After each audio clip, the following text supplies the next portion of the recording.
ഹരി ഓം. കലികാല ദുഃഖങ്ങൾ മാറുവാൻ ഏറ്റവും ശക്തിമത്തായ മന്ത്രം. കലി ഒരു കാരണവശാലും 7 അയലത്ത് പോലും വരില്ല ഈ മന്ത്രം ജപിക്കുന്നവരോട്.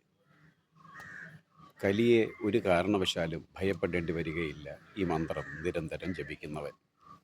ഒരുപക്ഷെ ഇതൊക്കെ ശ്രവിക്കുമ്പോൾ തോന്നും, വളരെ കട്ടിയുള്ള ഏതെങ്കിലും മന്ത്രമാവുകയില്ലേ, സാധാരണക്കാരായ ഞങ്ങൾക്ക് ചൊല്ലാൻ പറ്റുമോ ഈ മന്ത്രം, വളരെ ബുദ്ധിമുട്ടാവില്ലേ ചൊല്ലേണ്ടതിന്?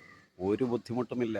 ഇതിലും ലളിതമായ ഒരു മന്ത്രം ഇല്ല എന്ന് തന്നെ പറയാം. അതുകൊണ്ട് ഏവർക്കും ചൊല്ലാൻ കഴിയുന്നതും കലിയുടെ ഒരു രീതിയിലുമുള്ള ഭയമേൽക്കാത്തതുമായ ആ ശക്തിമത്തായ മന്ത്രം, കലിദോഷങ്ങളെ പരിപൂർണമായി ഉന്മൂലനം ചെയ്യാൻ കഴിയുന്ന ആ ഉത്തമമായ മന്ത്രമാണ് ഹരേ രാമ ഹരേ രാമ രാമ രാമ ഹരേ ഹരേ, ഹരേ കൃഷ്ണ കൃഷ്ണ കൃഷ്ണ ഹരേ ഹരേ. ഈ മന്ത്രം മുറിക്കാതെ ചൊല്ലൂ. ഒരു കാരണവശാലും പകുതി മുറിച്ചതിന് ശേഷം ചൊല്ലുവാൻ പാടില്ല. ഹരേ രാമ രാമ രാമ ഹരേ ഹരേ, ഹരേ കൃഷ്ണ കൃഷ്ണ കൃഷ്ണ ഹരേ ഹരേ. എന്താ ഇതിൻ്റെ തരം? ഭഗവാനെ, എന്നിലെ എല്ലാ ദുർഗുണങ്ങളെയും ഹരിച്ചു കളയണം, ഉന്മൂലനം ചെയ്യണം. രാമനിലും കൃഷ്ണനിലും എൻ്റെ മനസ്സ് നിരന്തരം രമിക്കണം. അവിടുത്തെ തിരുമുഖ കമലം മനസ്സിൽ കണ്ടുകൊണ്ട് ജീവിതത്തിലെ എല്ലാ പ്രവൃത്തികളെയും വിജയം നേടുവാൻ കഴിയണം. കൃഷ്ണനും രാമനും എന്നിലൂടെ വർത്തിക്കണം. അതുകൊണ്ട് തന്നെ മര്യാദാ പുരുഷോത്തമനായ രാമന് തുല്യം ഉദിച്ചുയരുവാൻ കഴിയണം. അനുകൂലവും പ്രതികൂലമായ സാഹചര്യങ്ങളിൽ വിജയത്തെ ലോകത്തിന് സമ്മാനിച്ച ശ്രീകൃഷ്ണ ഭഗവാന് തുല്യം കർമ്മപദത്തിൽ ശോഭിക്കാൻ കഴിയണം.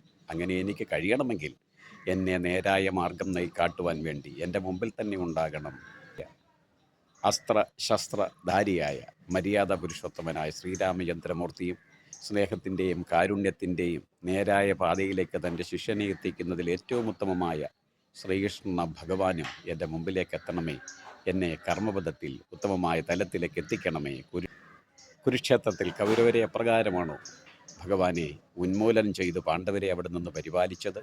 അംഗബലം കുറവായിട്ടും ആൾബലം കുറവായിട്ടും പാണ്ഡവർക്ക് ഉന്നതമായ വിജയത്തെ സ്നേഹസ്വരൂപനായി ഭഗവാനെ നീ സമ്മാനിച്ചത് അപ്രകാരമാണോ? അപ്രകാരം ഈ ജീവിതയാത്രയിൽ എല്ലാ ദുർഘടങ്ങളെയും മറികടക്കുവാനും ഉത്തമമായ തലത്തിലേക്ക് എത്തുവാനും ഈ ഉള്ളവനെ അനുഗ്രഹിക്കണമേ. മര്യാദാ പുരുഷോത്തമനായ രാമേന്ദ്ര, സച്ചിദാനന്ദ സ്വരൂപനായ ഭഗവാൻ ശ്രീകൃഷ്ണ. അതുകൊണ്ട് ജപിക്കൂ. കലിയെ എന്നല്ല, എല്ലാവിധമായ വൈരാഗ്യത്തെയും സ്വാർത്ഥതയും മതത്തെയും ദമ്പിനെയും നമ്മൾക്ക് ഉപേക്ഷിച്ചുകൊണ്ട് ഭഗവത് ഭക്തരാകാം. ഭഗവാന്റെ പിന്നിൽ അണിനിരക്കാം. അണിനിരന്നാൽ വിജയം ഭഗവാനല്ല, നമ്മൾക്കായിരിക്കും. നമ്മെ നയിക്കുവാൻ ഭഗവാൻ നമ്മുടെ മുമ്പിലുണ്ടാകും. അതുകൊണ്ട് ധൈര്യമായി ജപിക്കൂ ഏറ്റവും ഉത്തമമായ മന്ത്രം. ഹരി ഓം.